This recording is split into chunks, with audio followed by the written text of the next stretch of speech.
They called him an old man with nothing left to prove, so the guild kicked him out without a second thought, but all he ever did was forge. Day after day, weapon after weapon. And somehow, the things he creates don't just stay normal. They evolve and turn into something far beyond what he intended. Now, in a new place, with reliable people and a favorite activity, he himself will evolve endlessly because this old man has no prime. This story begins with the protagonist, a blacksmith named Deret, receiving a letter from Militar. The girl wrote to her teacher that they hadn't seen each other in a long time, 10 years already. She had a favor to ask of him. Let him move to the capital. The protagonist folded the letter and said with a smile, Militar, so nostalgic. He remembered how they first met. It had been a few weeks ago. He worked in the city of Rheton, at the Blacksmith's Guild. That day, Guildmaster, Sinon summoned him and told him he was fired. The MC, perplexed, repeated, Fired? But why? For what reason? The Guildmaster responded irritably. There was no benefit to him working for his guild. He wasn't justifying himself. Deret looked at his boss in confusion and asked for a better explanation. The Guildmaster became angry, saying that the price-quality ratio was simply appalling. So he's firing him. Besides, he's got a ton of work to do,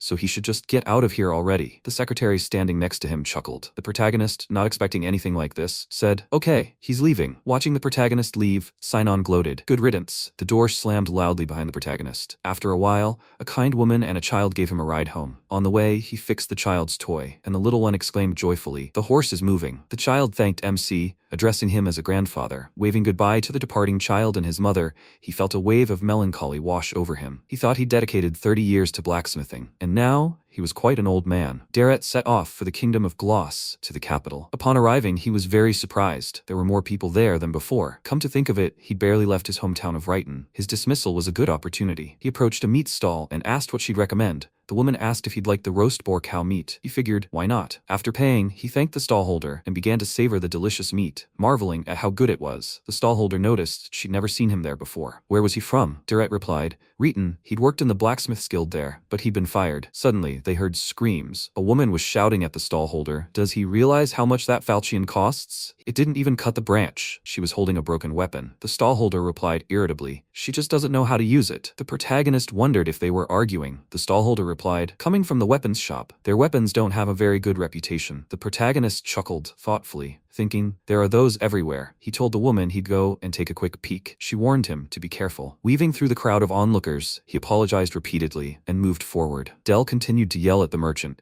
saying that a steel sword should be able to deal with a plant monster. He sold her a fake, right? The merchant responded angrily. He already told her. She has no proof. The woman was seething with rage. Her young daughter, standing next to her, began begging her mother to leave. MC looked at the broken sword in Dell's hand and thought, It's steel, right? He turned to the merchant and told him that lying was wrong. Both sides stared at him in surprise. Deret continued, He's also a blacksmith, and this falchion is clearly not made of steel. It's just tin, the merchant exclaimed irritably. Nothing of the sort. This is all slander. The protagonist turned to the woman, asked for the rest of the weapon for a second, and said, Here's the proof. It's all visible on the blade itself. The ripples are clearly visible. If there was steel inside, the mark would have been straight. People in the crowd began to mutter, But this old man is right. A blacksmith he knew told him something similar. They need to call a guard. The merchant cursed angrily and glared at him with hatred. The protagonist said he was fooling people, taking advantage of their ignorance. Only a pathetic blacksmith would do such a thing. He should be a blacksmith who takes responsibility. The merchant hissed angrily, Shut your mouth. He'll lose customers because of him. Finally, the merchant grabbed the sword from the counter, lunged at the MC with it, and shouted in irritation, Don't you dare preach to me. Deret didn't lose his composure. He cursed, pushed all the onlookers back, and assumed a fighting stance. At that moment,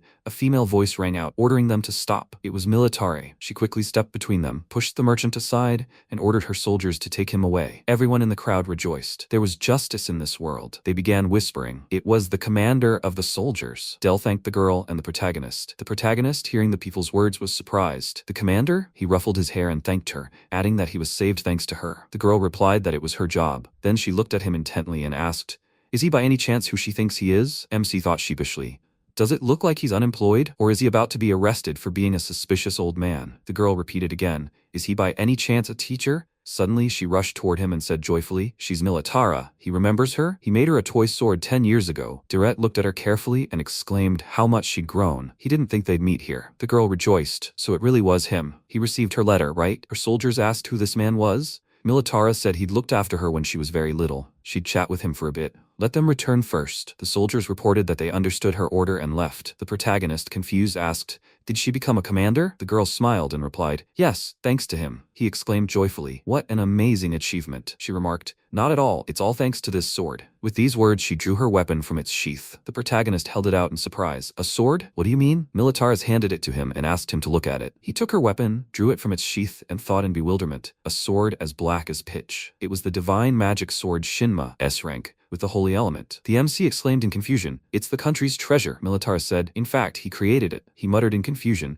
How could he not remember such a weapon? Could dementia have set in? The girl asked his permission to rephrase. This is that toy sword, it's evolved. Darrett asked, perplexed, what she was saying? He'd never heard of such a thing. She said she hadn't either. But the weapon changed shape as she grew, and eventually became like this. Most likely, the weapon he created can evolve. The protagonist looked at the sword again and thought doubtfully, is this a toy sword from that time? He clarified, was it really a toy before? It's just hard to believe. Militari said she called it maturity of feelings. Her hypothesis, in Wrighton, when he created items, had anyone noticed anything like this? The protagonist replied no, there were more adventurers there, and in this city, people often change their items. As a blacksmith, he couldn't reveal himself there, so that's how it was. Because the things he created were thrown away faster than they developed.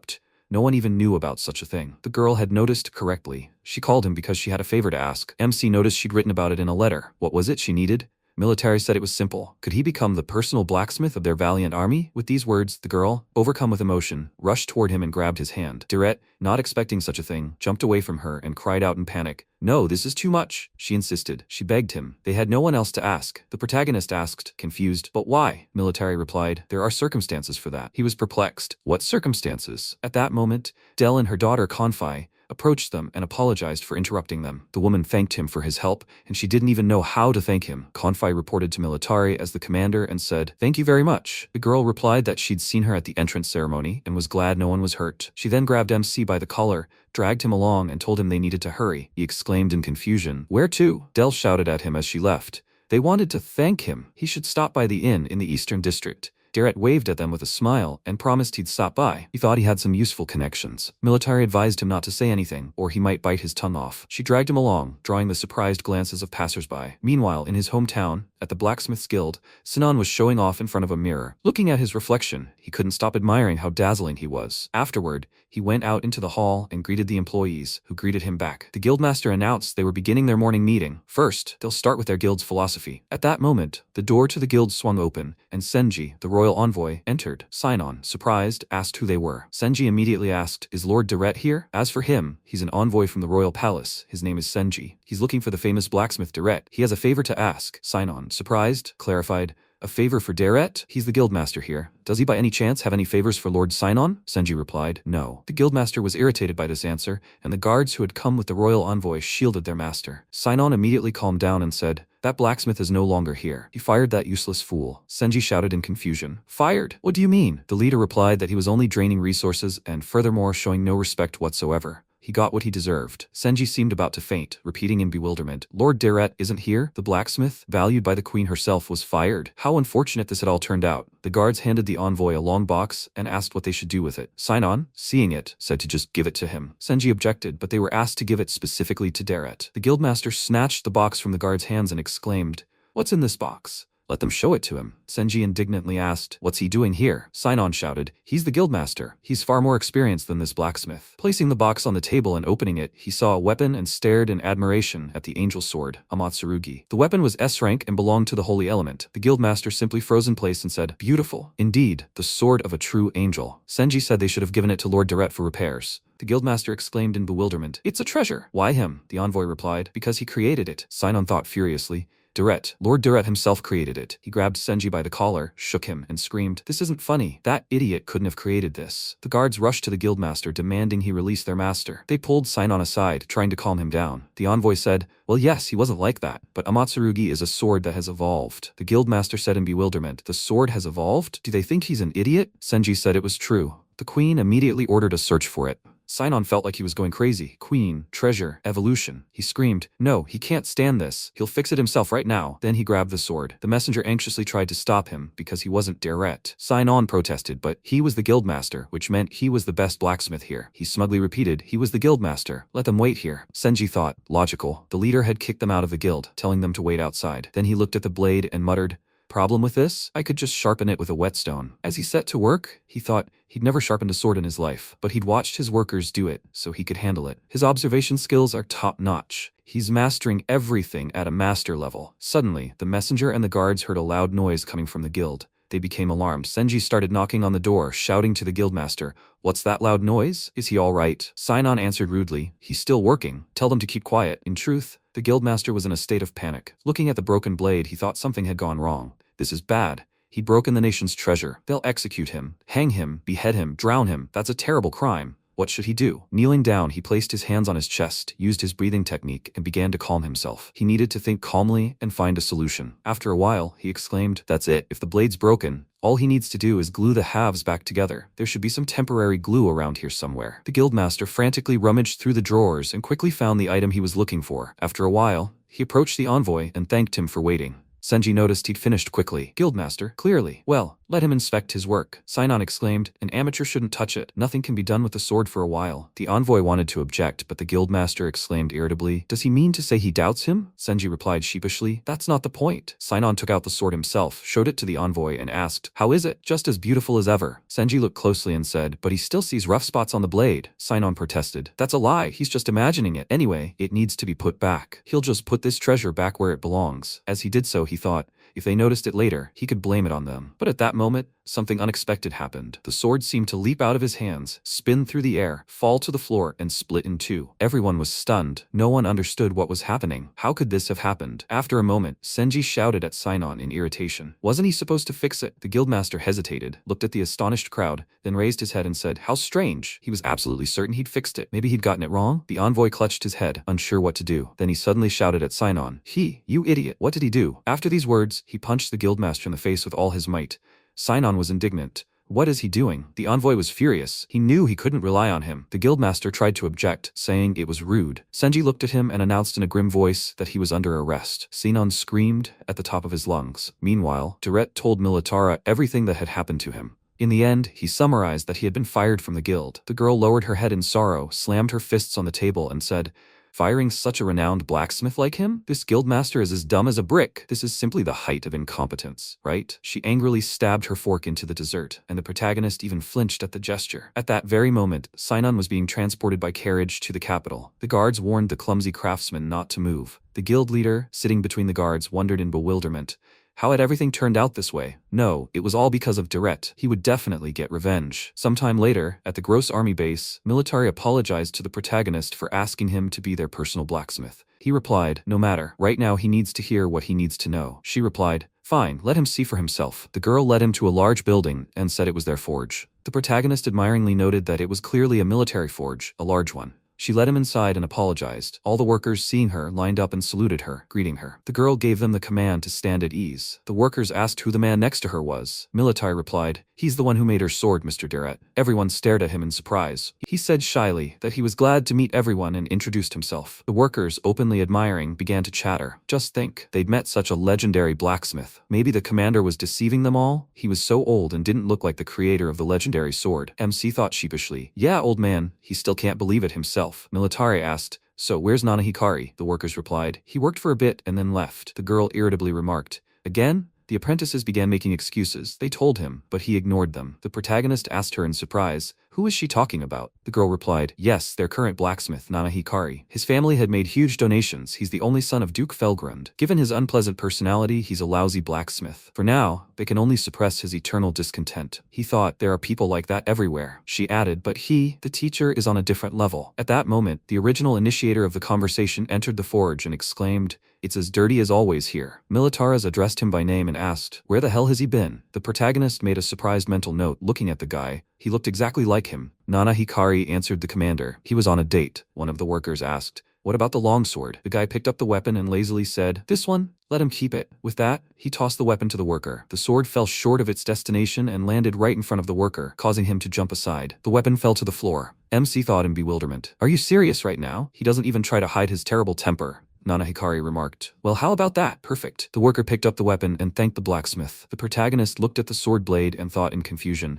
terrible workmanship. It was as if no one had touched it. He wanted to ask Militar about this. The worker also noticed the poor quality and expressed his displeasure with his expression. Nana Hikari, noticing this, said he had fixed it. Is there something he doesn't like? With these words, he jumped up and tugged the worker by the collar. The protagonist couldn't stand this. He approached them and, removing Nana Hikari's hand from the worker, told him that if he was a blacksmith, he should fix his work. The Duke's son shouted, "What does he want?" He told him to get his hands off him quickly. Militari tried to calm the Duke's son, telling him that this man had created her legendary sword, a blacksmith from Rayton. Nana Hikari, surprised, said, "What did she say?" She added, "He's already a first-class blacksmith, and now they'll have a second one." The Duke's son said, "In that case then, let him show what he can do." Deret asked in surprise, "Him?" Nana Hikari exclaimed, "Yes, it will be a duel of blacksmiths. They will fight with swords they've made. Whoever's sword breaks loses. But there are two conditions. First, they can only use the materials found here. Second, his sword will be used by that newbie named Konfi." The protagonist, recognizing the girl, exclaimed in surprise, "Konfi? How long has she been here? She's so small he didn't even notice her." The girl looked at them in surprise. The protagonist answered Nana Hikari, "Okay, he agrees." Militara called out to her teacher in bewilderment.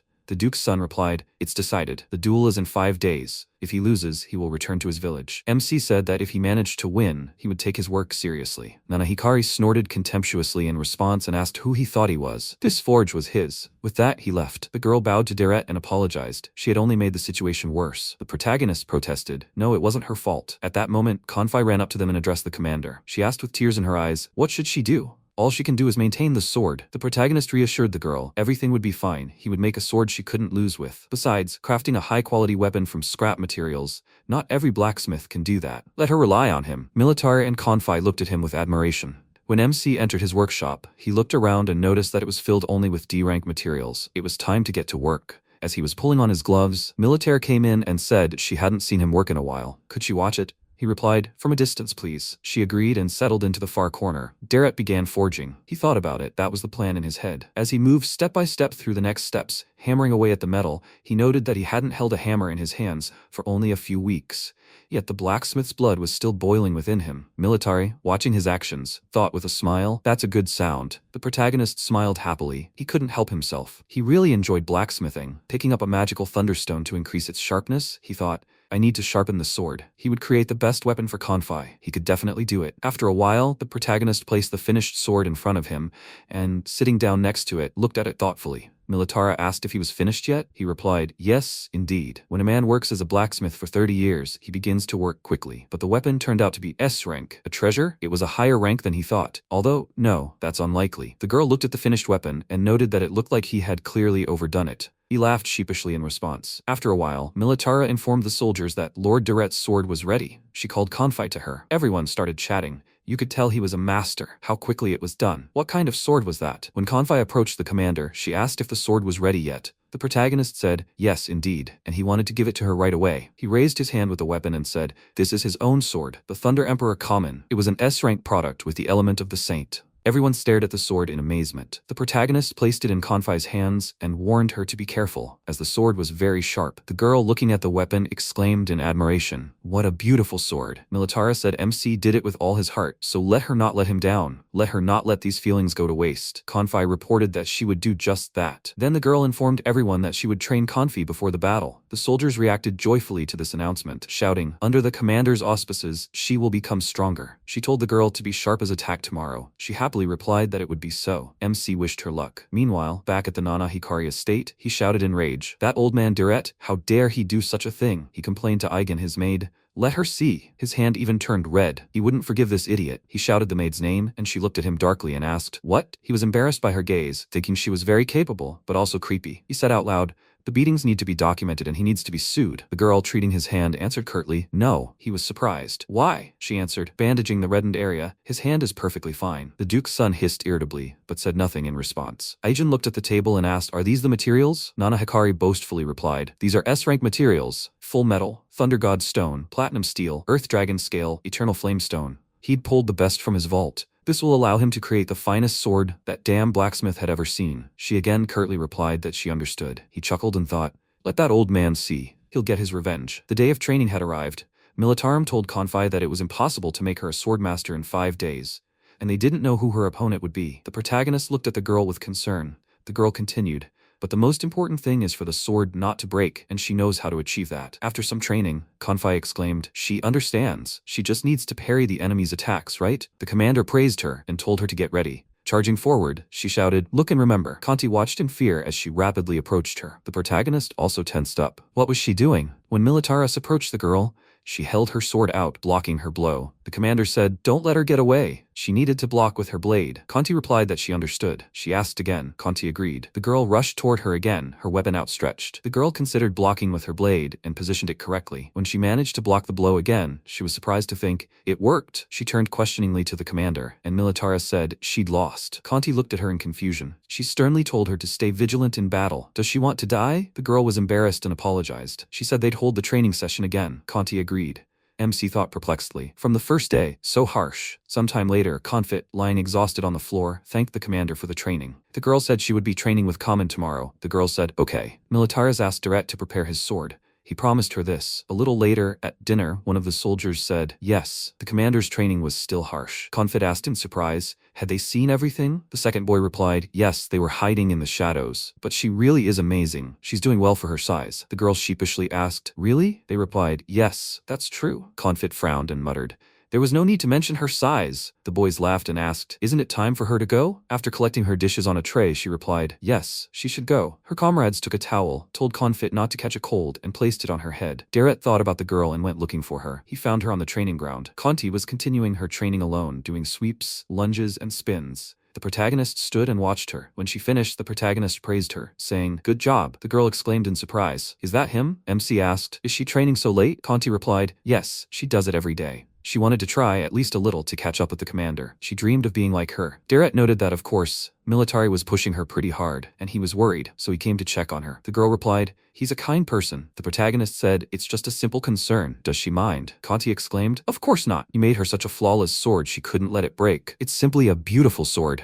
Its sound, like light rumbles of thunder, awakened something unknown within her. The protagonist looked at her in confusion. The girl asked if something was wrong. He replied that he had disturbed her, so he would go back. Konfi said, perplexed, okay, and wished the master good night. MC, walking back, recalled the delighted expression on the girl's face, and couldn't believe she liked the sword he had made so much. When was the last time his work had pleased someone so much? He decided he would have to work with Kamina. 4 days later, Nana Hikari asked his apprentice, Guildmaster, why the sword was ranked A and had no element. It was a solid A-rank sword, without any element. The boy became embarrassed and said that processing S-rank materials is difficult. Nana Hikari angrily pointed him to the exit and angrily shouted, he doesn't want to know anything. Let him go. Guildmaster was about to ask about payment, but the Duke's son glared at him, threatened him with his sword, and asked, will he pay with his life? Guildmaster vanished as if by a gust of wind and quickly ran off. After this, Nana Hikari turned to Eigen and told her to summon Detroit. The girl replied that she understood and left. A short time later, a huge, grim-looking man approached him and asked if the master had summoned him. It was none other than the mercenary Detroit. The Duke's son, having told him everything, sipped his tea and summed things up. That's how it is. He hadn't managed to make an S-rank sword. The brute replied that rank was irrelevant. With any sword, he could defeat anyone. The young man took a thick iron rod, bent it with his bare hands, and said, like this. He tossed the bent rod aside. Nana Hikari followed the object's trajectory. He thought,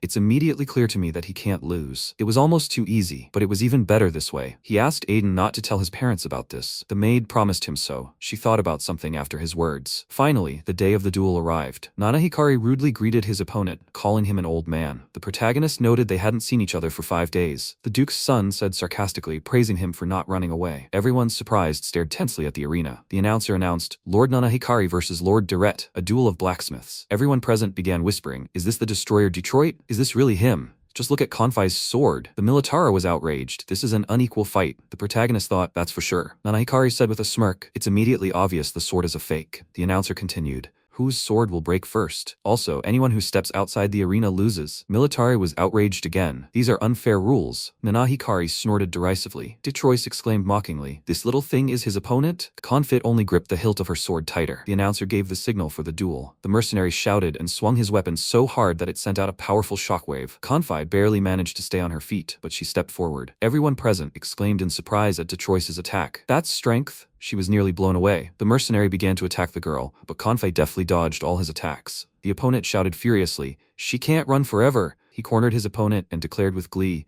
"There's nowhere left to run." A commotion arose among those present, and someone hysterically shouted, "He can't watch this." The mercenary asked her opponent if she should simply surrender. Konfi answered decisively she wasn't going to do that. Detroit said darkly he'd warned her, now she'd regret her decision. He radiated an ominous aura. Konfi looked at him and thought her commander had trained her, and Mr. Derrett had crafted Kamina's sword for her. The mercenary swung his sword and shouted, "Just don't die." The girl responded decisively she wouldn't lose. Detroit struck, to the apprehensive cries of the audience, but Konfi blocked it. And then something incredible happened. A fragment of the mercenary's sword flew off, and the audience exclaimed in bewilderment. The destroyer's sword had fallen apart. The protagonist was confused. Had he overdone it with the sword? The commentator declared, "Konfi the winner." Militar turned to the protagonist and joyfully exclaimed, "It worked." He noted with a smile, "Yes, it did." Militar approached the girl and praised her. Detroit trudged dejectedly toward the astonished Nanahari. The Duke's son was stunned, speechless. MC addressed him and reminded him that, as he had promised, he would take his job seriously from now on. Nana Hikari rudely and angrily retorted, telling him to shut his mouth, not to talk to him. He was leaving this damn army. Let them all end badly here. He would sue them all. Agent glared at him. He wanted to shout something else, but she suddenly slapped him on the back, surprising everyone.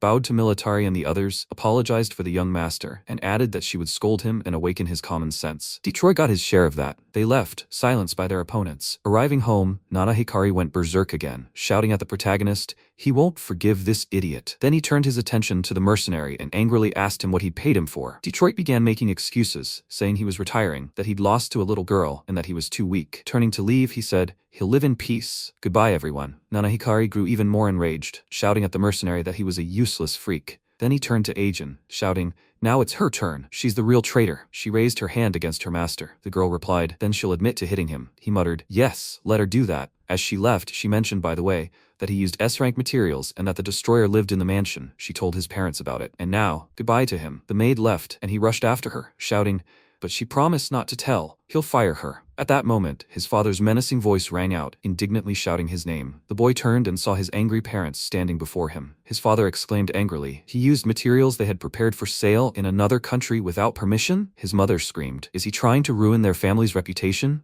Does he even understand what he's doing?" Nana Hikari tried to defend himself, but his father abruptly interrupted him, telling him they were banishing him. He stared at his parents in bewilderment. Are they joking? As he left, his father ordered the guards to take him to Tamon Forest. The guards grabbed Nana Hikari and dragged him toward the exit. He screamed for them to stop, but no, not this. But no one listened. He called out to his parents, but they didn't even turn to look at him. After a while, they left him in the forest. It was already late. The forest seemed eerie and scary to him, and he heard sounds and screams everywhere. He began waving his arms in fear, shouting at invisible, imaginary enemies. What do they want?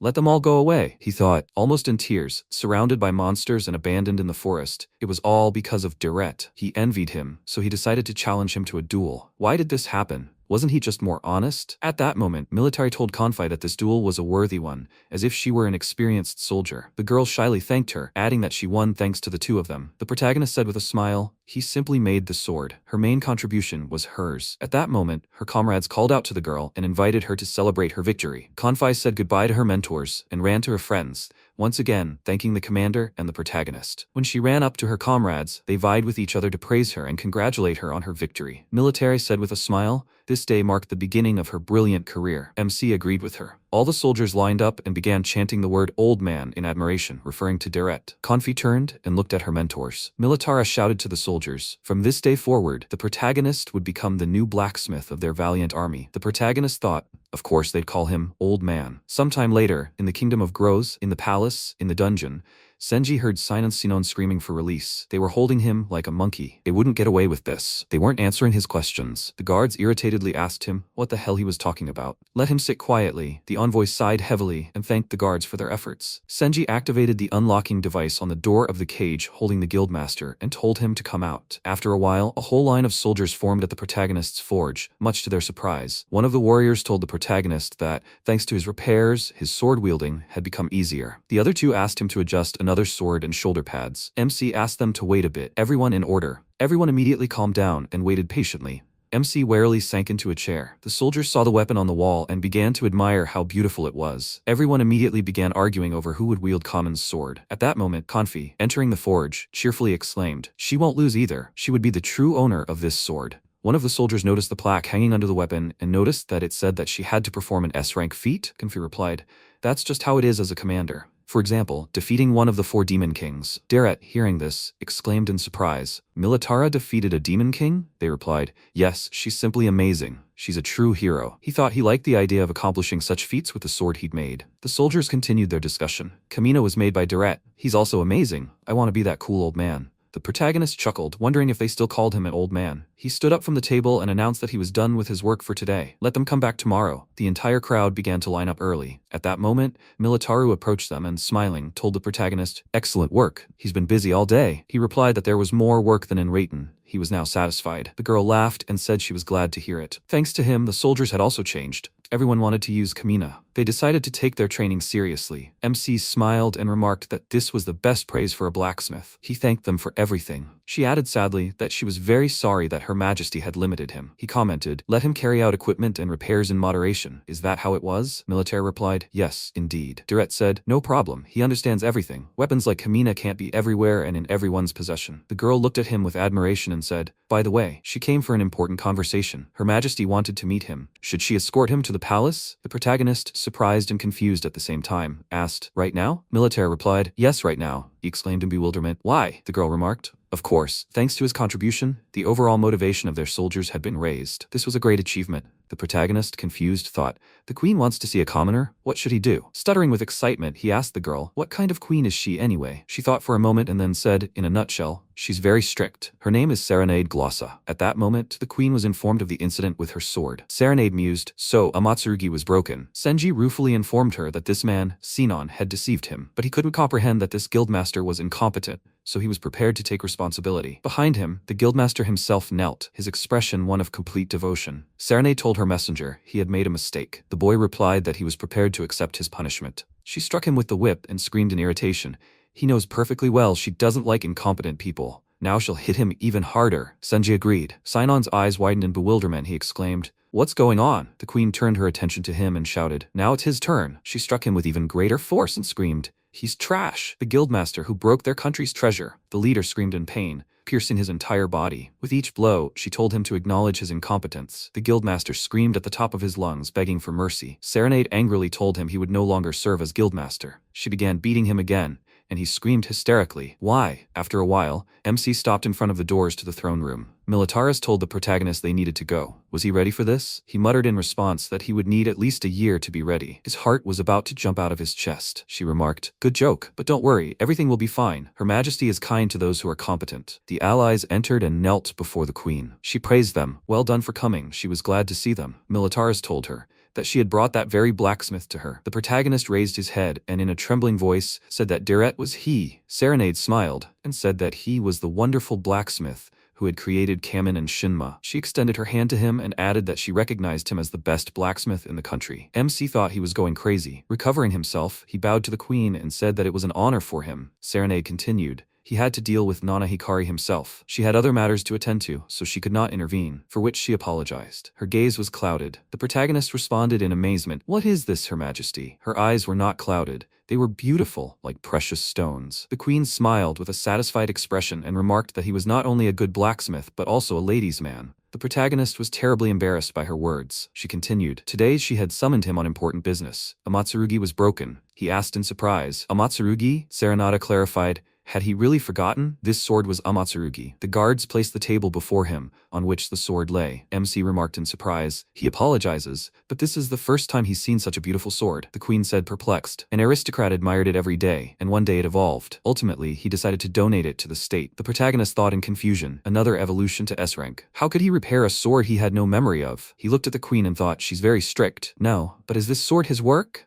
Deret apologized and said that he didn't remember that sword. However, she was surprised by this and asked if he had really created such a beautiful sword without even realizing it. She laughed and said that he was such an interesting man. He was a little confused by this and wondered what kind of aristocrat would constantly admire a sword. It seemed that she wasn't angry about this. She said that she wanted to request that he repair Amatsurugi. He looked closely at the broken sword and began to think about it, and she waved her hand to the side and Sinon was thrown out to them. They were surprised by what they saw, and she said that this idiot was the one who broke the sword, so she had a request. Could he please take him as an apprentice. He became angry about this, stood up, and loudly told Her Majesty that she should wait a little. "You can't learn anything from this useless freak." She said loudly in a dissatisfied tone that he was the useless freak here. It would have been better if he had listened to a smart person. She calmed down a little and said that one of her subordinates would keep an eye on him. His name was Senji. He came out to them and said with a small smile that he wouldn't let him cause trouble, so he shouldn't worry. He understood that he couldn't refuse the queen and said that he would do whatever she wished. She said that she looked forward to his success. The four of them left the hall. The protagonist exhaled, began to stretch his back, and said that he had been so nervous. "Maybe we should go back to the hotel?" Militar turned to him, called him, and asked where he was staying. He said in a calm tone that he was staying at the East District Hotel. Senji said that he could stay at the National Guard dormitory. He declined the offer and said he was staying at a nice inn. He said that in that case, he was asking for permission to see him out. Later, they arrived in the Eastern District, and he said this was the inn. They went inside. He called Dell and said he was back. She happily turned to him and said he was finally back. He was late, and she was starting to worry. Militar got very angry and said she was also living here from today. She, looking confused, agreed and said she would prepare the room right away. She stopped, called him and asked what would come first today, a bath or dinner. He said that since she would be here, dinner would come first. Sinon, looking displeased, loudly asked why he was the only one being pampered here. He would be staying here too. Senji got very angry about this, kicked him and loudly said that no one would let him live here. She apologized and said that they had no free rooms now, only the stables remained. He became even more indignant because of this, and he grabbed him by the ear and said that he should calm down. They had to go. He asked loudly in a dissatisfied tone, "He is the Guildmaster. Are they making fun of him?" He got even more angry at him, pulled and loudly said that he was the former Guildmaster. They were a little confused because of this, and Dell went to another room and said that they should wait a little. MC agreed, and Militar called the teacher. He turned to her, and she asked if he had plans tomorrow evening. He denied it, and she said with a happy look that then in the evening they would be alone. The next day, they both met with several workers and greeted each other. One of them said that Nanakihari fired them, but now they were happy to return. They had not seen the commander for a long time. They looked away and said that it turned out that there were other people like him who were capable of breaking a national treasure. Shouldn't they be executed for that? He was lucky that their queen was merciful. Senji called him and said that it was time to start repairing Amatsurugi. The worker opened a bag with many different valuable stones and said that he was asking him to use this. He hid these materials from Nana Hikari. It was better for him to use this, that way everyone would be happy. Besides, if he fixed Amatsurugi with this, it would be a great honor. Deret examined the materials, praised them, and said that he could use them. The worker called him and asked if he didn't mind if he would let him watch how it worked. The other workers also asked, and he allowed them. After that, he placed the broken sword on the table and thought, what a wonderful sword it was. Really good job. Will he be able to surpass his past self? Everyone looked at him with enthusiasm and waited for him to start working. He put on his gloves and thought that he shouldn't think about it too much. A little later, he made the Amatsuragi kite, and the surprised workers loudly said that he was a genius blacksmith. How did he imbue it with a holy element? Is it because he struck the hammer diagonally? She asks to be taught blacksmithing. Militar happily called the teacher and said that he turned out to be very popular. She was very proud to know him. He,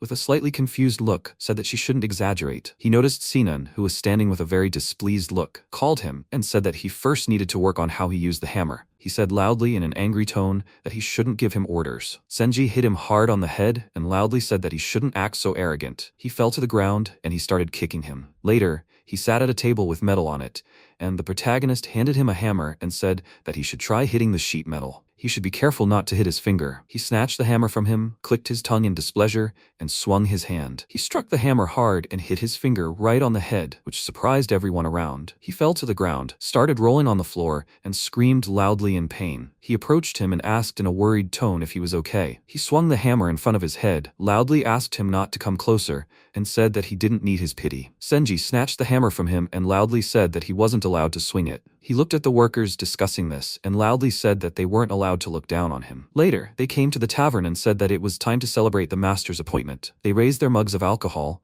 and Militar asked with a displeased look why Dell and Konfi were also there. MC said that he invited them, and the blacksmiths and soldiers were also there. She got angry about this and started drinking from her mug, and she became worried about this, called the commander and said that she shouldn't drink it all at once. After that, she took out two of his dolls, the 25 and 40-year-old versions. She began to play with these dolls, which greatly surprised him. The workers looked at this and asked, "Is there one more doll now?" Indeed, she made a new doll. Konfi said that from now on she will play like this until bedtime. They should just leave her. He sipped the alcohol from his mug and thought that somehow the image of a serious commander ceased to exist in his head. Dell called him and said that she heard from her that he participated in the blacksmith's duel. She thanked him, and he said that he was just doing his job. She said that he shouldn't be modest. She was able to defeat a man of incredible strength thanks to his sword. He denied it and said that it was all thanks to her training. Konfi thought about it, called him, and asked if he would make a weapon for himself. He was confused by this and said that he was not an adventurer. Militar asked why he shouldn't do it. If he used his own weapon, everyone around would be able to clearly see its quality. He thought about it and thought that it made sense. The next day,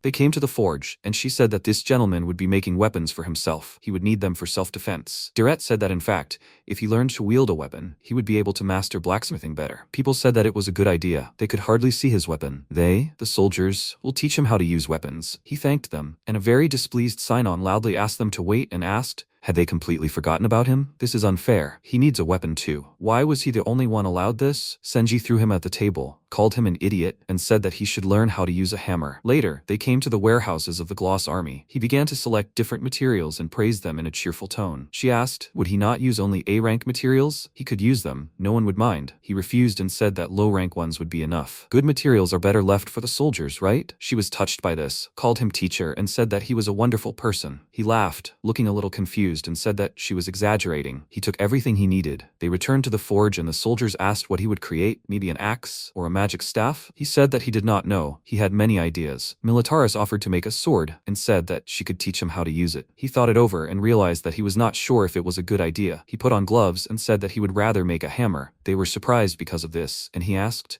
blacksmiths often use this, right? A hammer would be more familiar to him. Since he was used to swinging a hammer, it would be easier to use it as a weapon. They understood him and said that this was what they should expect from him. Later, he finished creating a large hammer, and this greatly surprised everyone who was watching. He was pleased with his weapon and said that all that remained was to give it a name. She happily said that she had an idea. The soldiers were confident she would pick a good name, but she suggested naming the hammer after him and asked what he would think of it. The protagonist thought it was a bad name, but the soldiers said it was a cool name, concise and understandable. He really wanted to refuse, but he saw the way they looked at him and still agreed. He thought the main thing was that they were happy with it. The system notified that his hammer was rank S, the element was holy, and if he put magical power into a hammer strike, its power would be equal to that of a meteorite fall. A few weeks later in the second training zone, he swung the hammer, and a soldier called out to him and said that he was already getting good at it. He thanked him, and he took a stance and said that it was very important to lower the hammer at the right time for a strike. He must be careful because he was especially vulnerable after the strike. He repeated after him, and he said that, unlike a sword, it could also be used as a shield. He needs to practice defense. He thought back to the past and thought that at the beginning of the training his body didn't obey him,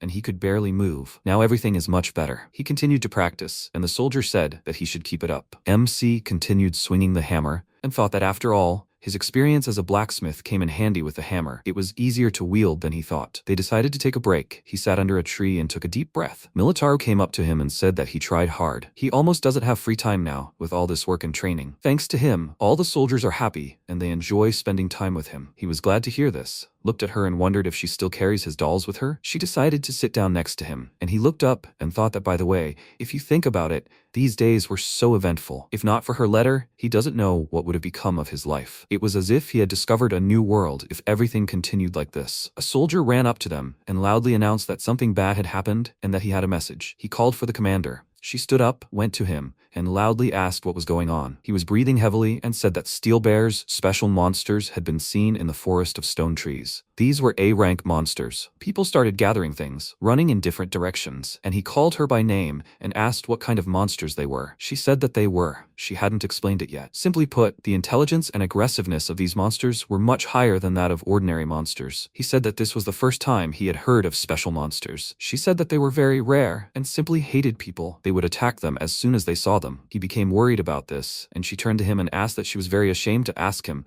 but could he please go with her? He was very surprised by what he heard and didn't understand why she needed it. Later, they came to the soldiers, and she said loudly that, as they had already heard, steel bears were seen in the forest of stone trees. Their special feature is their steel armor. You need to aim where there is no armor. The materials obtained after killing them can be used to create weapons, and he will go with them. Deepening said that this is an excellent opportunity to test the results of his training. He will be glad to work with them. They went to the carts, and she said loudly that the bodies of these monsters are very strong. Normal attacks are unlikely to reach them. They should remember this. A few hours later, when it began to get dark, they reached the forest of stone trees. Militar loudly announced that they would split up and look for the bear. The soldiers agreed and scattered in different directions. She said that it was time for them to go too. They walked through the dark forest, and a frightened Konfi said that a real battle would be much more scary. He turned to her and said that he was also a little nervous. However, they had nothing to fear, because the commander was with them. She agreed with this, and she looked around and said that they also had 2 holy weapons with them, the teacher's hammer and her sword. This monster ignores all damage except holy. The only weapon with a holy element is the weapon he created. The former blacksmith made weapons from the same materials, but he was unsuccessful. That's why there is a line of people lining up to see the teacher. He said with a smile, which means that to defeat them, you only need a weapon with a holy element. She agreed, and Konfi said that it was good that they had it. They heard some sounds, looked to the side, and saw several goblins approaching them. She was very scared because of this, screamed loudly in fear, and said that they would be eaten. Militar looked at them and said that there were 5 of them. Perhaps they had a lair nearby. He got into a fighting stance and asked if they would fight. She refused, picked up a stone from the floor, and said that if they felt threatened, they would run away. She threw a rock at them, knocking the weapons from 3 goblins, and they immediately ran away. However, the 2 remaining goblins ran towards them, which scared Konfi very much, and she loudly said that they should stand behind her. The protagonist stepped forward, delivered a powerful blow with his hammer, knocking them aside, and they immediately ran into the forest. He thought with a satisfied look that this was the result of his training. They were surprised by what happened, and joyfully said that he was amazing. He gained such strength in just a couple of weeks. It was amazing. He thanked them, and they were about to move on, but suddenly heard a loud sound that caught their attention. She asked in a worried tone loudly, "What was that?" Militar began to look around and loudly said that they must not let their guard down. She noticed something and loudly warned them of danger, and at that very moment, something huge flew past them, which surprised them greatly. She turned to him and loudly asked if he was okay. He agreed, and she ran towards her, loudly called the captain and thanked her. She looked to the side and loudly said that they should be careful. They saw a huge bear coming out from behind the trees. He was very surprised because of its size and wondered, "So this is the steel bear?" She loudly called Konfi and said that she must act. She immediately agreed, blew a whistle to attract the attention of the soldiers nearby, and Militar said with a serious look that she would fight. She took out her sword, said this one's name, got into a fighting stance, and said that she was ready to fight. They were surprised when they noticed that her sword was glowing, and she began to move with such great speed that it seemed to them as if she had disappeared. She used the Divine Flash skill, ran next to the monster, and delivered a very powerful sword strike. She looked at the monster, which stood still, and asked loudly, "Didn't it really work?" However, the strike was so powerful. Unexpectedly, the bear grabbed a huge tree and tore it out by the roots, which surprised her greatly. He swung it very hard and threw many large stones at them. She watched this with a serious expression and stopped them with her sword. He was surprised because she deflected all the flying stones, and Konfi, with a joyful look, praised the captain. Militar said in a serious tone that it was too early to rejoice. After all, special monsters have very high intelligence. The bear ran towards them, and she loudly said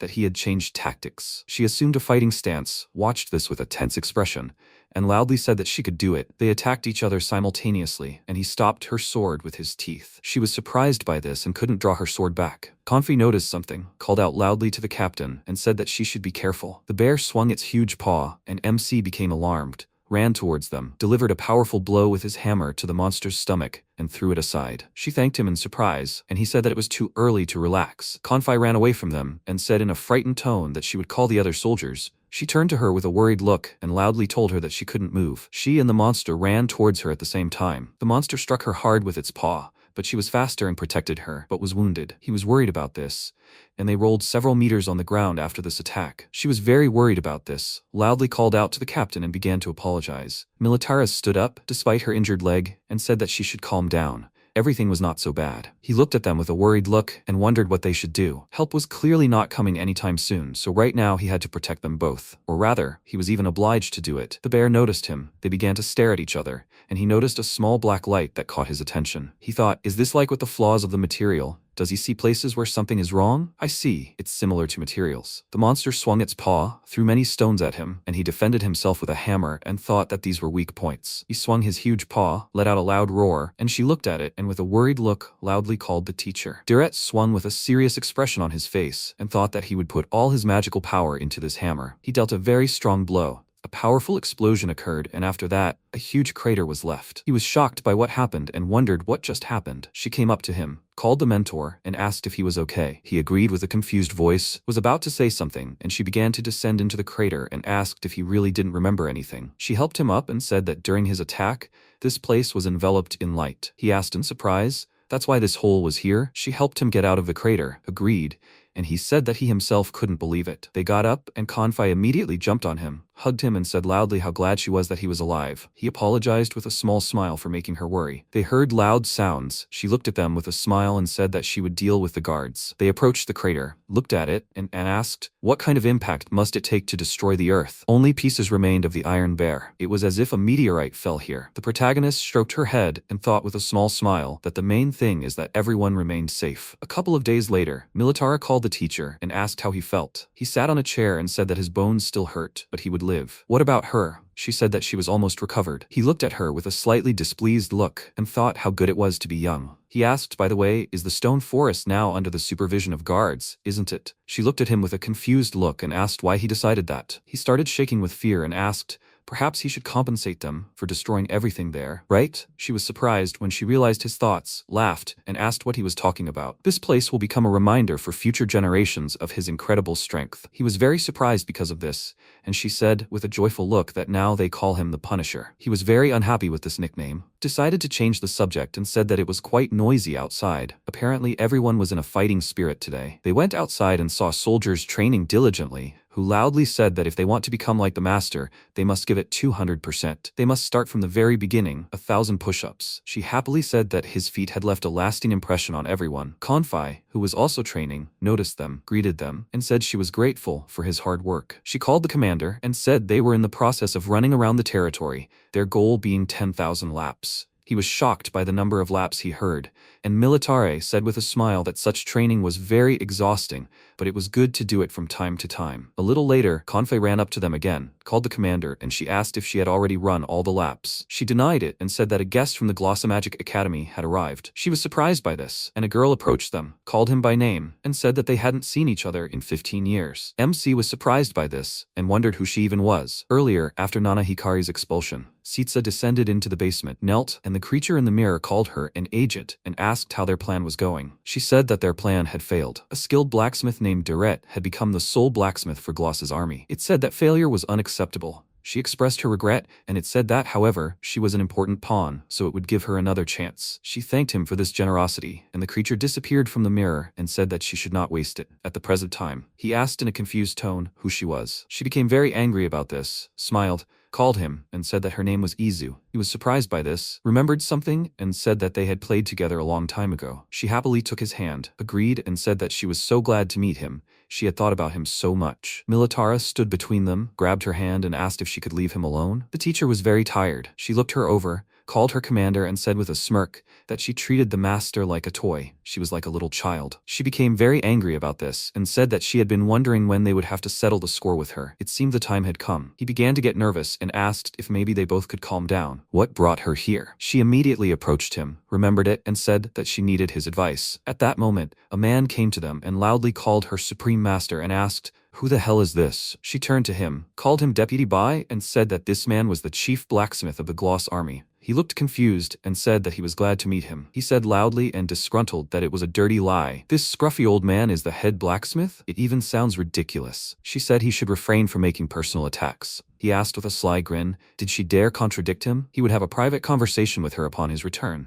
Militar looked at him with a very displeased expression, called him over, and said he should immediately take back his words. She could personally guarantee his skill. He happily called her commander and said that she was beautiful today, as always, and that he was very glad to see her today. The protagonist looked at him with disgust and wondered, who is this vile old man? Doesn't he realize how he looks from the outside? Sinon came to them, called him loudly in a displeased tone, and said that he did as he was told, but the tools still broke. They all turned to him, and Senji apologized to him and said that he made sure his tools remained safe. However, he didn't have time to finish because Baja approached them, called the blonde guy, and he turned to him and asked what he needed. He happily said that he was such a wonderful guy. He couldn't believe that he was sitting in this wilderness. Everyone was shocked by this, and he asked what he would say about it. Would he like to work under him as a special instructor? Sinon was shocked by the offer, threw away the broken hammer and said loudly that he knew he was a genius from birth. He stood next to him and said that they should return to school and fill out all the necessary paperwork. Izu, looking worried, called him, asked him to wait, and he said that upon his return, he would be waiting for her in his room. Sinon,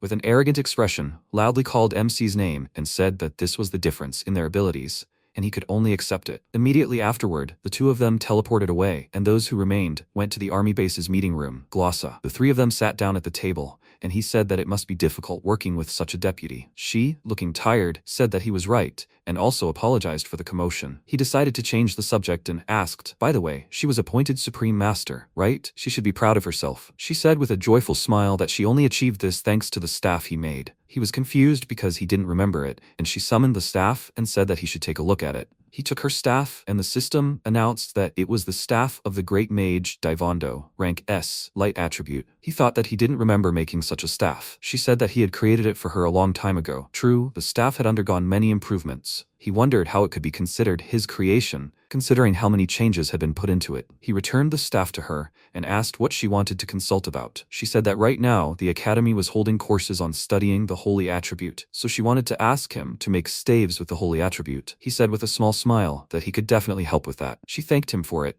and Militar said that she was also interested in studying the holy attribute. Right now, she didn't have any urgent matters. Could she watch how the lessons were going? Izu allowed her and said that then they should head to the academy right now. He apologized and said that he needed to grab his hammer with him. Later, when he had collected his things, they stood next to each other, and she used the instant teleportation spell. They were transported to the academy's garden, and she said, "Welcome to the Glossa Magic Academy." They were amazed by the beauty of this place, and she said with a joyful look that first they should greet the director. They came to the office, where the girl said with a smile that she was pleased to meet her.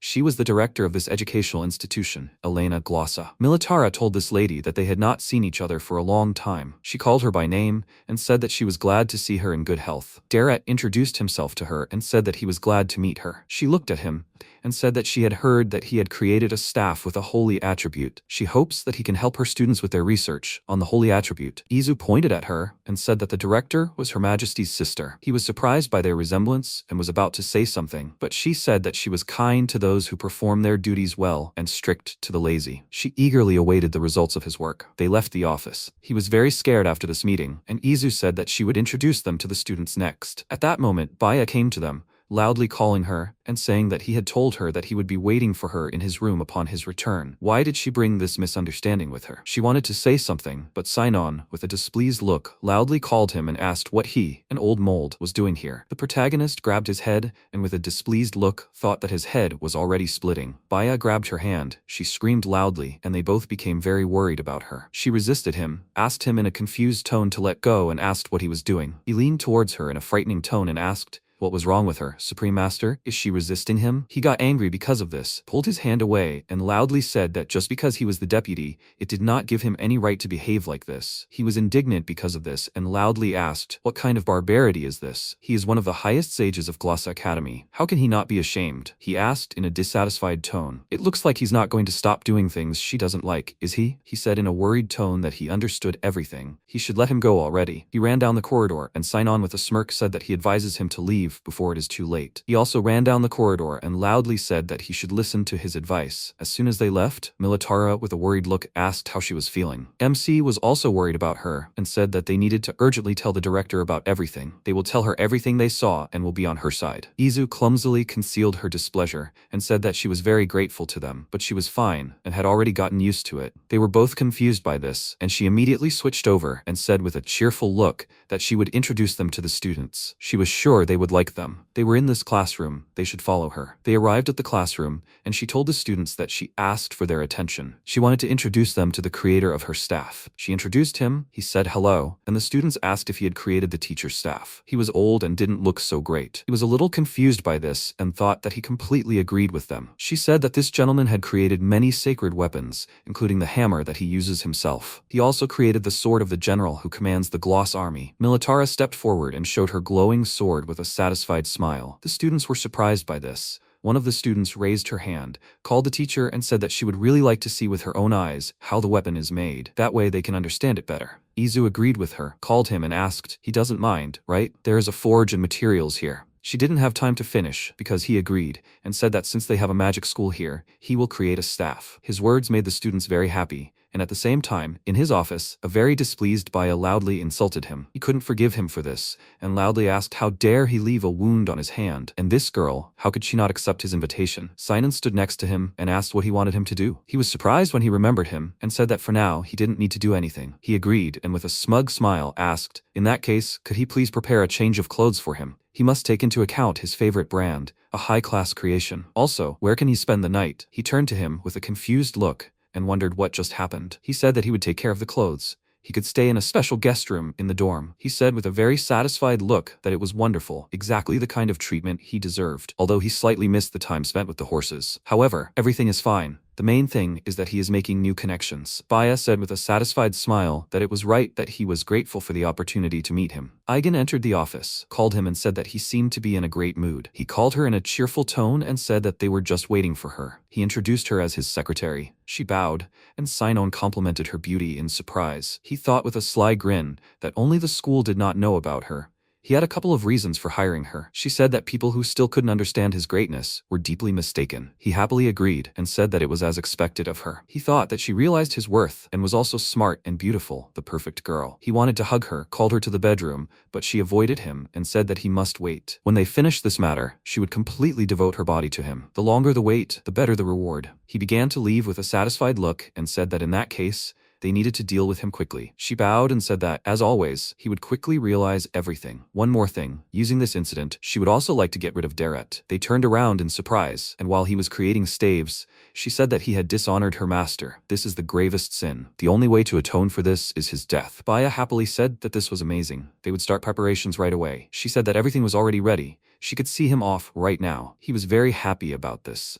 After which, they came to the dungeon, and Sinon said that this room was quite spacious. Eigen said that the day he would become king would come very soon. He agreed and said that very soon she would become his queen. He stood next to them and thought that the interior here was certainly rather bad. He thought with a wide smile that he would take over this country. The position of some vice principal of the school did not suit him. Manipulate the people of the Glossamagic Academy from behind the scenes to stage a coup d'etat. Ascend to the throne in the midst of chaos. A bloodless takeover. All thanks to the manpower from the academy, this is the perfect plan. She handed him an S-rank dark power stone and said that this is what she told him about. He happily took it and said how beautiful this stone was. The power of darkness is crucial to their plan. He thought that was the second reason he hired her. He doesn't even know where she got this power stone from, but for him, she is the goddess of salvation. She called him and said that he must destroy the stone and the power of darkness will belong to him. He agreed but decided to be on the safe side, calling him and saying that he must use his amazing strength to shatter this stone. Sinon, looking happy, said that he could rely on him. He took the sphere in his hands and began to squeeze it with his hands, and Baya looked at him with a smirk and thought that he was an idiot. Brute force couldn't destroy it. He destroyed the sphere with magic, and the dark energy from it burst out. He watched it from the side, cast a darkness absorption spell, and thought that it should be absorbed into his body.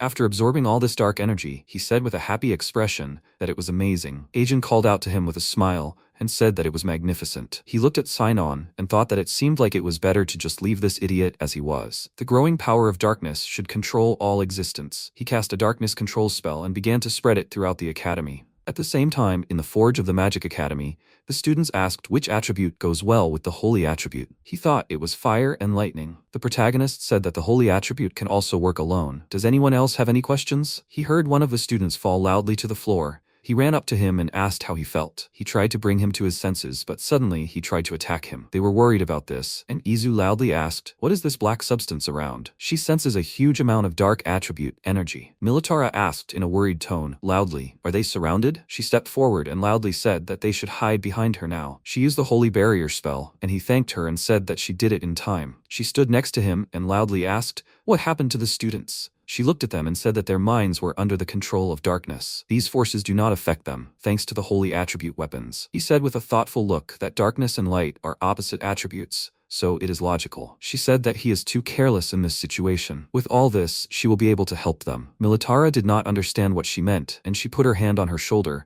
and used the holy image spell. She created many clones of herself that stopped the students, and she said that given their physical training, her clones would help restrain the students, but to free their minds they must destroy the source of the dark energy. She used a light-searching spell, which covered the entire academy. She concentrated very hard on this spell and said that she couldn't do anything. Something was blocking her magic. MC said that they would then search normally. They ran down the corridor and Izu said that due to her weakness, she couldn't help them in any way. He turned to her and said that it wasn't her fault. Militar peeked around the corner, saw Sinon standing against the wall and quietly said that it seemed like he wasn't affected by black magic. Besides, she didn't sense any dark energy nearby. He quietly asked, "What is he doing against the wall?" She quietly asked, "Is he bringing food to someone? Maybe the one they're looking for?" They saw a passage appear in the wall and decided to get closer. They approached the wall, and she asked how this was possible. Militara said it looked like an ordinary wall. She went closer and asked to take a look at it, then used the Holy Reveal spell. She managed to open a passage in the wall, and he said with surprise that it was as expected of the Supreme Master. She turned to them and said that there was no doubt what was ahead was what was controlling the students' minds. At the same time, Baya was eating his food and said that the steak for lunch had not been wasted. Sinon was about to ask something about payment, but at that moment, they came down to them and loudly declared that they should all stand still. Izu asked, "Judging by the dark energy, was it he who was controlling the students' minds?" Militara called the vice principal and said that he must release the innocent students now. He turned around with a displeased look, called him an idiot, and loudly asked why he didn't notice that he was being followed. He got angry about this and said loudly that he actually brought him food. He got even more angry about this, used the darkness arrow spell, and attacked him. She managed to react to this, ran up to him and kicked him out of the attack. He sked in displeasure, called him a useless idiot, and they said that he had nowhere to run. He must surrender immediately. He got even more angry, began to concentrate black energy above his head, and loudly said that he would take this country under his control. He used the darkness golem summoning spell, and loudly said that these were special golems and no one could defeat them so easily. They lost as soon as they entered his abode. Militar said with a serious expression that her sword could cut through any obstacle. She used the lightning flash spell and dealt a powerful blow with her sword at the monsters. Diret rejoiced at this, and Izu called him and loudly told him to look at this. The golems began to rise with the help of black energy, and Baya laughed and said that he told you so. No one could defeat them just like that. His children were strengthened by dark magic. Their attacks were nothing to them. She said with surprise that these were golems that could rise after being struck. How troublesome. He stared at it intently and thought he saw the same black gleam as in the fight with the Iron Bear. He loudly called to the two of them and said that they should aim for the golem's eyes. He clicked his tongue with a worried look, and they ran in different directions, loudly agreeing with him. He waved his hand, loudly called his children, and said that they must kill them. The girls used their skills and spells and defeated all the monsters in the room with powerful attacks. The protagonist ran to the last golem and loudly said that it was his turn now. He hit the monster's leg with his hammer so that it began to fall, then jumped up and struck it on the head. They dealt with these golems quite easily, which surprised him very much, and he asked with a confused look, how did they do it? They looked at him with serious faces and said that he should give up because it would be for the best. His ambitious goals were his undoing. He grabbed his head, started shaking, and said that this couldn't be. He was the vice principal of a magic academy, after all. His achievements and efforts would go to waste because of some idiots? He would never give in to such idiots. Immediately after, his body was engulfed in even stronger black energy, and his body began to change, with a horn and wings appearing. He noticed that sharp claws had grown and said it was incredible. He could feel the power flowing through his body. He looked at what was happening in surprise and asked, "What is he?" Izu said that the vice principal had succumbed to dark magic and turned into a half-demon. Baya looked at them with a wide grin and said that now no one could stop him. He flew up and said that now this country, no, this entire world, would fall at his feet. She noticed that he was about to attack them and loudly warned them of the danger. Militares immediately stood in front of them and blocked his claw attack with her sword. Immediately after, she used the skill Heaven's Speed, Swallow's Flight, delivered several quick strikes and pushed him away. She took advantage of the situation, pointed her staff at him, and used the Holy Strike spell. She delivered a very powerful punch of energy to him and threw him into the wall. They were already hoping that they were able to cope,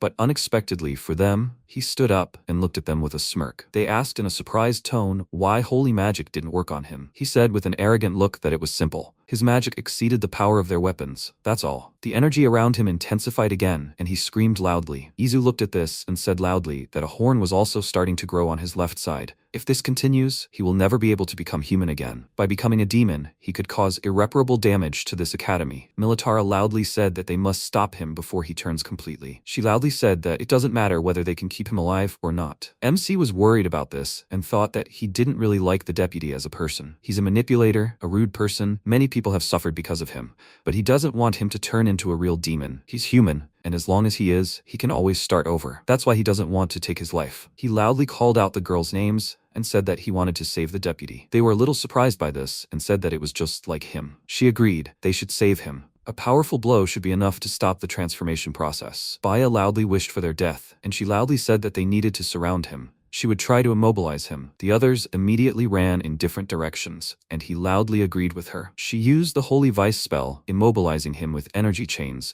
and they immediately jumped towards him and swung their weapons. They used the double slash skill, striking him with their weapons simultaneously, but he withstood the blows, laughed, and said that they were able to get quite close to him. Izu noticed that he was about to use magic and loudly warned them of the danger. He used the Darkness Burst spell and broke free from the energy chains. She managed to use the Holy Shield spell, blocking his attack and protecting her friends. Durette turned to her, thanking her for it, and he flew up to the ceiling. He looked at him and said that the darkness around him was too strong. They couldn't do any damage to him. She said that the magical powers he had been replaced by demonic ones, which made his body weaker. This made holy power ineffective against him. Her words caught his attention, and he thought they were focusing on the clash of the two attributes. However, he is capable of seeing any weakness. He examined him and loudly declared that the deputy's weakness was the heart. He looked at him with an angry expression and loudly declared that he had no weaknesses. She used the Light Pillars spell, forcing Baya to dodge, and loudly declared that it was very annoying. Militar, with a serious expression, swung her sword, used the Heavenly Moment skill,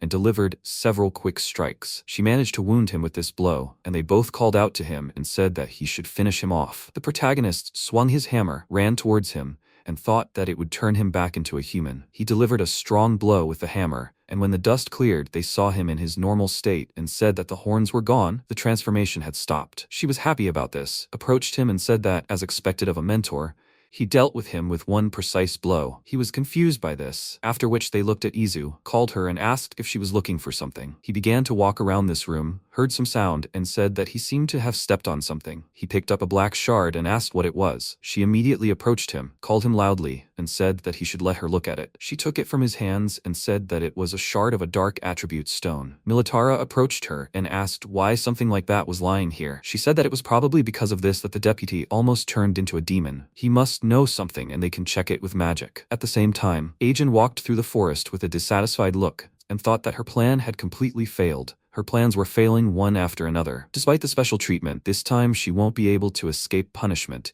and all because of him. Is all she can do now but meekly await death? No, she must go back, and perhaps. She didn't have time to finish her thought, because Izu stood in her way and told her that she should stay put. She jumped from the tree branch, and she looked at her and wondered, was this girl watching her? She asked, what does she want from her? She took out the orb shard and said that she looked through the memories of Deputy Bai. The one who gave him the dark attribute stone, thereby almost turning him into a demon, was she. She called her name, and she thought they know her name and even that she gave him the orb, but how is that possible? She asked, however, what if the deputy's memory is distorted? She apologizes, but she needs to hurry. MC stood in front of her and said that they will not let her leave. She was angry about meeting the one who had caused her plans to fail, and she gritted her teeth in anger. She looked at her and advised her not to resist. She should just say why she did it. Ajin grabbed the hidden dagger and said that she didn't see the need for it because she would simply kill them all. He became very worried when she took out her dagger and ran towards Izu. She thought with a smirk that the mage was especially vulnerable while casting a spell. However, she used the Holy Bonds spell, which surprised her greatly, and she asked loudly, was it silent magic? She said with a serious expression that thanks to the staff he made for her, she didn't need to cast spells out loud. She was sorry, but she would have to admit defeat. Ajin looked away and thought, that's how it was. She couldn't even reach the dagger. She said that it looked like she had lost. She agreed and said that, however, she had made a fatal mistake from the very beginning,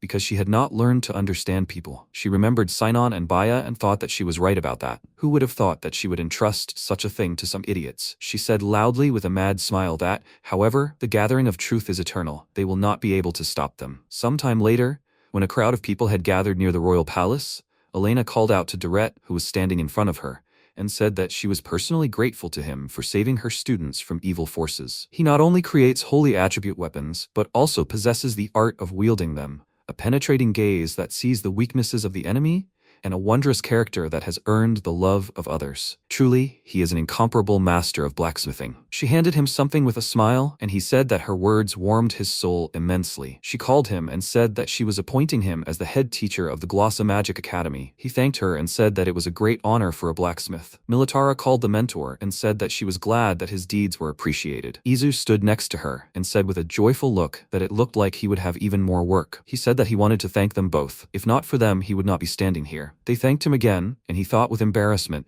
that this was so difficult. Serenade approached them and said that she would like to express her gratitude once again. Senji approached her, carrying something, and she said that he should accept it as a token of her gratitude. In her name, she bestows upon him, who saved this kingdom, the title of the greatest blacksmith of Glossa, and hands him the symbol of this title, Glossa Castle. He raised the item he had received in front of the assembled people, and they began to shout loudly with joyful voices. The students called out to him, thanked him for saving them, and said that he wanted to be like him when he grew old. He was a role model for people of all ages. She said that to mark the celebration, a banquet would be held in his honor at the palace. They would be glad if he joined them. He agreed and said that they would be happy to come. Elena approached her, called out to her highness, they nodded to each other, and she said that she was counting on her. Immediately after, she went down to the basement, where the hostages were sitting, and said that someone clearly could use a flogging. Her highness graciously entrusted her with the execution of the punishment. She could not believe that such insignificant people were within the walls of her academy. Moreover, his secretary was a certain woman named Agen. According to the report, she was a member of the Assembly of Truth. Baya was surprised when he heard that name,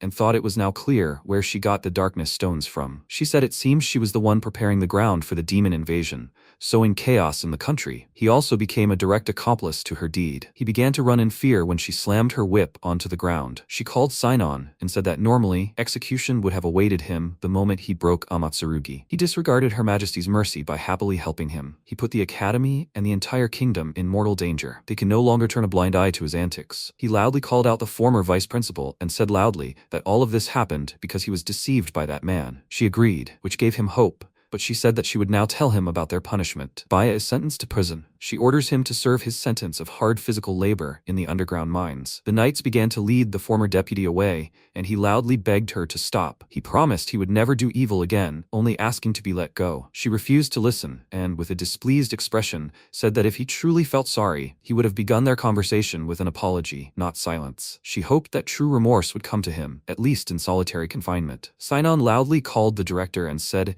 in a worried tone, that, however, he was a victim, not a criminal. Why was she giving him such a punishment? Elena looked at him seriously that he was certainly to blame. Since he so dreamed of becoming a blacksmith, they would give him the opportunity to get to know the materials directly through their extraction. The guards began him away, while he loudly begged to be heard. Sometime later, in an underground mine, he was pushing a cart with materials, bumped into another worker, got angry about it, and loudly said that it was because of him, an idiot, that he had spilled everything. He apologized with a friendly look, offered to help, and another worker approached him, patted him on the back, and said that they were comrades after all. He angrily asked him to take his hand away and thought that there was not a trace of beauty here. Why did he have to work in such a dirty and disgusting place? The workers with friendly smiles said that he saw how tense he was. After all, he could share what was eating him with them. They would make a good man out of him, cleansing his heart of all that was bad. They all want to help him. He raised his hands above himself and said loudly that they should leave him alone already and stop hitting him on the shoulder for no reason. They ignored it and said that it was already not bad,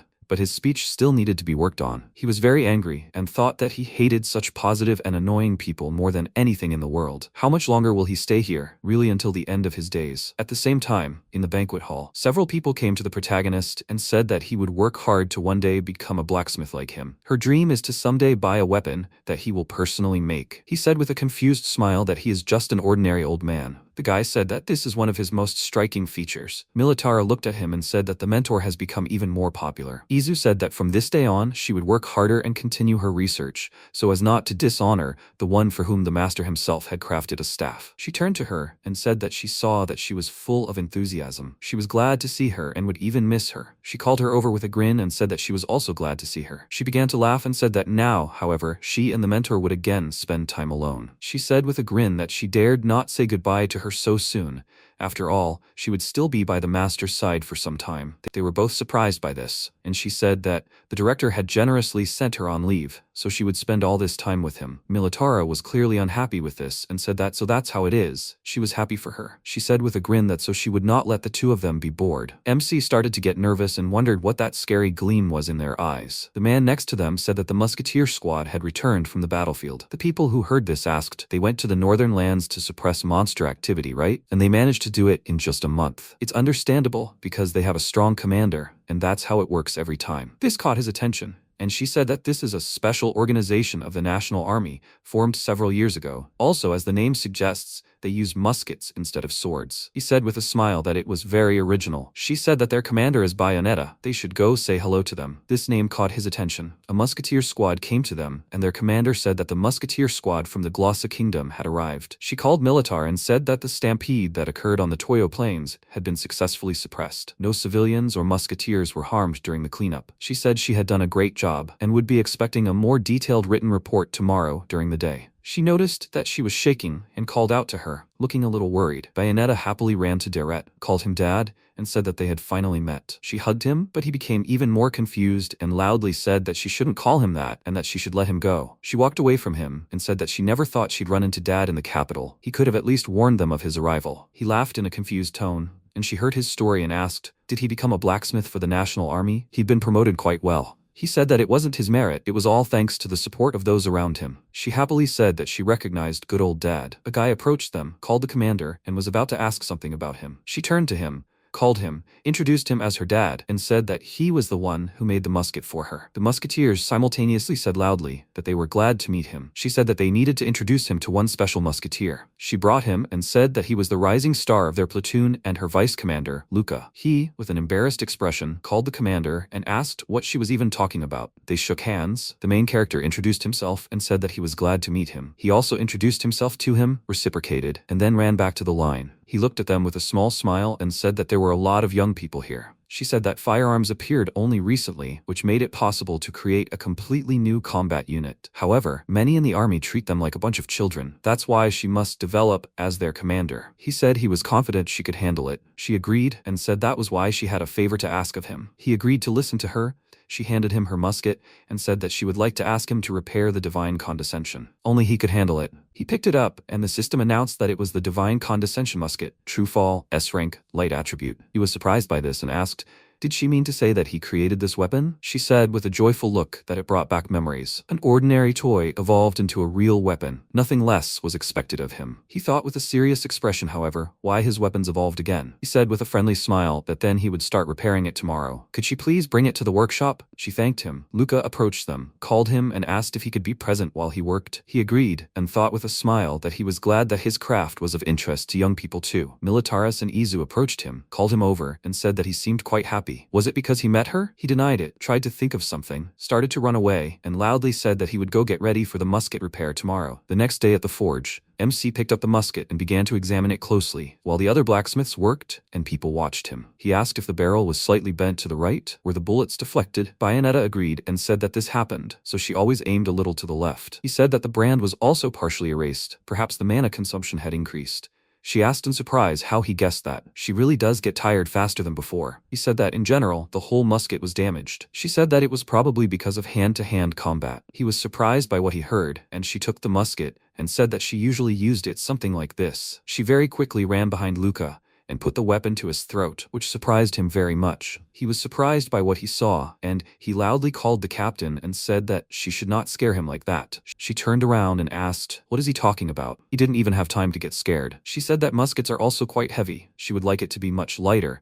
Then she would be able to move faster. Deret said that in that case, as soon as he finished fixing the true fall, he would improve the muskets for the others too. The musketeers were very happy to hear this, and Bayonetta thanked him with a joyful look. Immediately after that, she went to get materials, and Lucas stared at him intently in silence. After the necessary materials were brought to him, he began to disassemble the musket, separated the muzzle, and peered inside. He cleaned the muzzle with a rag and detached the remaining small parts. He dipped a brush in deep saturation water, rank B, attribute water. Description: it has exceptional penetrating power and is especially effective at impregnating wood, restoring its damaged structure. He carefully wiped the butt of the weapon with this water, and prepared the equipment for the next task. He lowered the muzzle of the musket into the fire, then began to gently hammer it to align it and looked at it to check. Then he took some C-rank non-attribute lubricating oil. It reduces friction between metals and also has the effect of increasing the conductivity of magical power. He lubricated the weapon with it and carefully wiped it. He started working on the brand and used A-rank non-attribute abrasive particles for this. These are particles that cover the surface with the help of the magical power invested in it. With regular polishing, the coating gradually becomes stronger. He wiped checked the musket one last time, after which he returned all the missing parts and said that the repair was complete. He gave it to Bayonetta, and she thanked him for it and said that he was fast as always. He said that the serious repairs were finished. She handled it very carefully. She said with a joyful look that this was the weapon that her father made for her. She never missed a day of caring for it. He said with a joyful smile that this was the highest reward for a blacksmith. She turned to her squad members and asked if they should try it out right away. They agreed. Walked down the street, and he said he was surprised there was a shooting range here. She walked next to him and said it was right nearby. Some young soldiers saw them, called him over, and asked what they were all doing here together. Militar turned to them and said that the musketeer captain's test firing would soon begin. Maybe they wanted to watch too? They were delighted and said that they really wanted to see it. The protagonist said that they should all go together then. The soldiers followed them and said they had never seen guns fired before. It was amazing what a uniform this one had. It was the first time he had seen it so close. Luca, with a displeased expression on his face,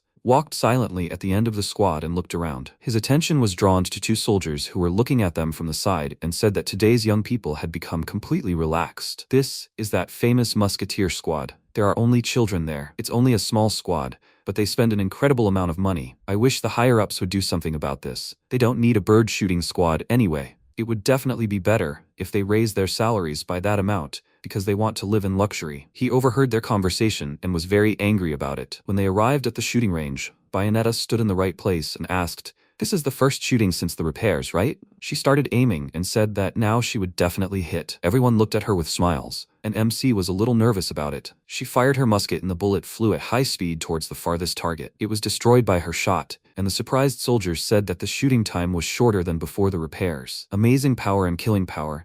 It seems greater than that of a sword. The sword has a perpetual problem: its reach. For that matter, a gun can run out of ammo and be useless in close combat. That's not true. A squad of musketeers is quite strong in close combat too. Guy, however, feels calmer with a sword, I guess. Having a skilled blacksmith for this job is so encouraging. He thought with a slightly tense smile that he should try even harder for everyone's sake. It's also inspiring. Militaras clapped their hands, called the soldiers, and said that it was time for them to get back to training. The soldiers left, and he looked at them and said that they were all so excited. Bayonetta agreed and said that it would be great if they showed at least a little interest in the guns. He turned to her and asked, "It seems there are no problems, right?" She asked happily, "What problems could there be?" Her weapon was amazing. He breathed a sigh of relief and said that he still gets nervous when he checks how everything works after the repairs. The members of her squad called the captain and said in happy voices that it was great that everything was fixed. Just think. A simple repair, but such a difference. He asks to fix his weapon too. She was indignant about this and said that they should all come in turns. They need to write their names on this sheet. He was very happy to hear this. The soldiers went to sign up and she said that someday she would like to go on an adventure with Dad, but it was dangerous without a weapon. He agreed with this and said that, however, he also made a weapon for himself and participates in the soldiers' training. She was very surprised by this, and he said that in fact there was one girl who suggested that he make his own weapon. Militaru said that if he used the weapon himself, he would be able to understand blacksmithing better. They also defeated an abnormal special occasion monster. She said with surprise that it turns out Dad is quite strong. He denied it and said that it was all thanks to the overall leadership. Does she want to see his hammer? She agreed and said that she was looking forward to it. By the way, what is it called? He really panicked because of this question, and she asked with a worried look if he meant to say that he left it unnamed. He said the name very awkwardly. Bayonetta was surprised by this, started laughing, patted him on the back, and said that the commander definitely came up with it. He looked to the side and noticed that Luca was looking at them with a very serious expression and called out his name. Durette began to get nervous and wondered if something was wrong with his armor. He walked up to him and asked with a worried tone if his gun was in bad condition. Depending on the condition, he might look at it out of turn. He plucked up his resolve, called him and said that he wanted to ask him to fight him. He was confused by this and asked why he suggested this so suddenly. He said that, in that short time, he understood everything. For the captain, he is a special person. If there is such a person, then there is no need for him. She called his name with a worried look, and he said with a serious expression that therefore he will defeat him and make sure if he is worthy of being the second in command of the musketeer squad. The captain always does nothing but protect him. Seeing what a trusting relationship they had, he thought that if he is there, then perhaps he is not needed at all. The protagonist grabbed him by the shoulders and asked loudly in surprise, "What is he talking about?" They are completely different people. He cannot handle a musket as skillfully as he can. Bayonetta agreed and said loudly that he makes more than enough of a contribution to their squad. He was adamant and said that, however, this cannot go on any longer. As the second command, he must gain more trust from those around him. She loudly asked him to wait and calm down, saying that he cared about the squad more than anyone else. He couldn't stand it any longer and said loudly that she should stop offering such empty consolations. She knew she was called the Crow Shooting Squad. She was confused by what she heard. She felt sad and couldn't respond. What he heard caught his attention, and Luca said loudly that he must therefore defeat this gentleman, who enjoyed the army's great trust and prove the strength of the musketeer squad. She looked worried, saying that even so, she didn't want to see the two of them hurt each other. He asked, then, about the recently discovered aerial city of Rustal. There was information that a pair of ice wyverns had settled there, wasn't there? She agreed, and he said in a decisive tone that the destruction of these monsters was what he was asking her to allow for their duel with this gentleman. The winner will be the one who destroys them first. The aerial city of Rustal is a very rare flying ruin, discovered only recently. It is currently magically moored in the sky above the capital. It is said that there are many valuable items and magical tools there that are not found in other ruins. Militar said that the army plans to send a research team to this aerial city soon. In addition, an official punitive detachment will be formed and sent for the ice wyverns. Therefore, this extermination duel cannot be approved. He was surprised by this and loudly apologized to Her Excellency the Commander. He loudly said that he was, however, asking her to allow them to go on a punitive mission. She was surprised by his words, after which she called her by her title, bowed and said that she also requested this. They will not cause trouble for the national army. He also politely asked her, and she sighed and said that she would allow it, but only this once. As a condition, they would be accompanied by a detachment of the national army. If they deem the situation dangerous, they will immediately come to the rescue. Do they understand that? They agreed, and Bayonetta called him and said with a happy look that everything went well. He turned around, started to leave, and said that he apologized for raising his voice earlier. She did a great job. Everyone was worried about him, but they didn't say anything to him. Later, they came to the tavern, and she happily said that she never thought the day would come when she could drink alcohol with her dad. Izu happily agreed and said that the ale they treated the master to was very tasty. MC agreed, and she called Militare and asked if she would drink. She refused, and she started laughing and said that if she drank, then this would happen. Confit called the captain and with a displeased look said that she shouldn't tease Her Excellency the Commander. She looked at her with a smile and asked, her loyalty is only to her, right? He was surprised by their conversation and asked, since when did they two know each other? Militar said that the National Army had implemented personnel rotation as an experiment. He didn't understand it, and she said that it was some kind of exchange program. To understand the importance of the musketeer squad's strength, they reshuffled the national class soldiers, allowing them to train and learn from each other. Konfi said that until now, she had been a swordsman, but under this system, she had been transferred from the main ranks of the National Army. Now she was a musketeer belonging to the same squad. He said with surprise that it was a really good try. He was confident that a lot could be learned by experiencing it in practice, similar to how he proposed creating his own weapon. She happily agreed, and Bayonetta called Izu, who agreed and said that she understood everything. It had been more than 5 years since the musketeer squad's creation, but they still weren't accepted by everyone. A squad capable of shooting only birds, or a squad of bird hunters. Darrett was worried about this and said that this was the matter Luca had spoken of. However, who would even say such a thing? She looked away with a confused look and saw Militaru nod, allowing her to tell him. She said it was hard to say for sure, but these were soldiers from the main body of the National Army. He was shocked by this, couldn't believe it, and asked loudly, but during the test firing, the young soldiers looked so happy. Wasn't that true? She shook her head in denial and, quoting the soldiers, said that it was calmer with a sword, however. She called him and asked, he remembers those words, right? He looked surprised by this, and the commander said that in the National Army, swords are trusted more than guns. Close combat, in particular, is considered a virtue, and there are many veterans who think so. Bayonetta said that if a gun doesn't have bullets, then there's nothing you can do about it. Izu said that, as they say, magic is also enough for long-range attacks. He, with a slightly disappointed look, said that it's all complicated. She agreed and said that what Luca said about fighting him. It seems he wants to make everyone recognize the strength of the musketeer squad. He thinks about the musketeer squad more than anyone else. He has a strong sense of responsibility. Darrett looked at his mug and thought that for him, he was probably just an old man from the perspective of ordinary soldiers. He said that, however, he still respected her very much. It could help them. She agreed with a small smile and said that from that moment on, he had always supported her. She remembered what happened 3 years ago when a strong monster attacked his village. When all the frightened villagers were running away from the huge monster, Luca stumbled and watched as the huge monster was heading towards him. However, she killed this monster with one shot, which saved his life, and he was very happy about it. She called Dad and said that she wanted to ask him not to hate him. Even though they would have a duel, she wanted them to get along. He's just desperately trying to protect the Musketeer squad. He took her hand, called her by name, and said it was okay. He wanted to be friends with him too. She sighed with relief and thanked him, and he thought with a smile that there was certainly something to learn from such a worthy young man with a sense of responsibility. The other girls were outraged by what had happened, and the protagonist, with a serious expression on his face, looked at his mug and thought that he hoped that thanks to this assassination mission, the Musketeer squad's situation would improve.